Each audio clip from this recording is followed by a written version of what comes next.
Hi, everybody. Melissa Klein here, and I just wanted to say thanks for the feedback that you guys gave me and said, hey, stop being like a disembodied hand and top of your head on the demos, like show yourself a little bit more. So here I am. I put on lipstick and also some like foundation stuff. Okay.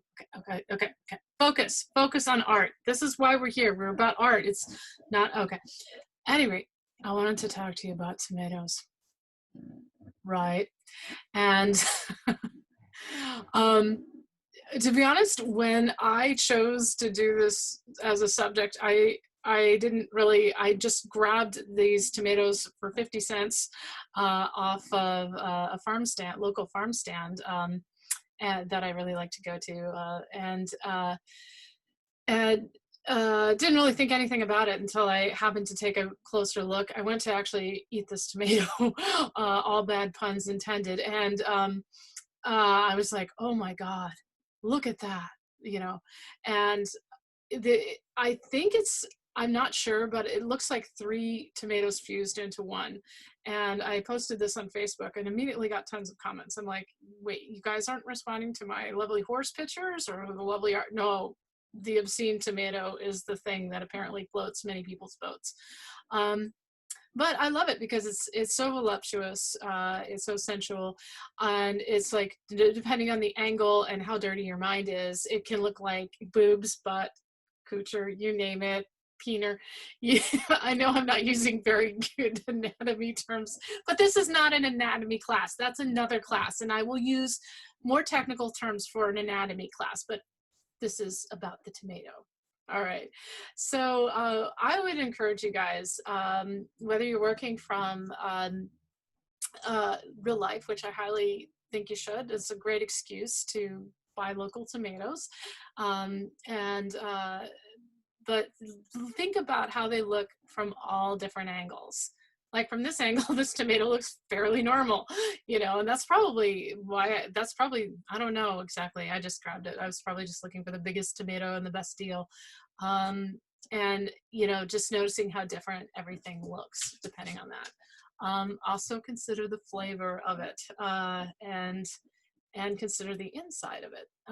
Next week, we're going to be talking more about transparencies and things like that in depth within there. Originally, I was going to do that this week. That is my cat. um, and but that's coming up. Also, one of the things that's great is to make it into a multi-sensual experience.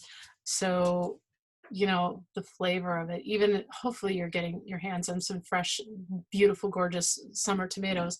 But even if you aren't, or maybe you're allergic or something, try to imagine that flavor. When I worked at Nash's and the farm store doing chalkboards, I have this weird quirk there where whenever I do a painting or drawing of food, any kind of food, then I taste that food in my mouth the entire time. One of my most epic elements was I was doing a large mural for a frozen yogurt shop it was a chocolate vanilla swirl, and it was huge. It was like about 4 feet by 4 feet, chocolate vanilla swirl. Took me several hours. I swear to God, I felt like I had a sugar high after that. In fact, it would have been interesting if somebody could have tested my blood sugar, because it really did. It was like this intense, like, flavor experience for the longest time. Normally, when I have a frozen yogurt or ice cream around me, it like I'm almost like a dog. It like doesn't last for more than 30 seconds. Okay, so back to the art. Thinking about that, art, food, it's all sensual. Bring that sensuality into it. The other thing that I would encourage you, that I'm seeing is happening with quite a few of you, is bring on the coolness. A lot of you are doing like these sort of really kind of original takes that are going a little bit off-road, like you're still doing the assignment beautifully, I might add, but then you're adding what I call the X factor. So this extra cool thing that you're doing. So kudos. And that said, let's take it from there. Thank you so much for being in this class. I really, really enjoy working with you and seeing the beautiful work that you do. And I will see you soon on Zoom.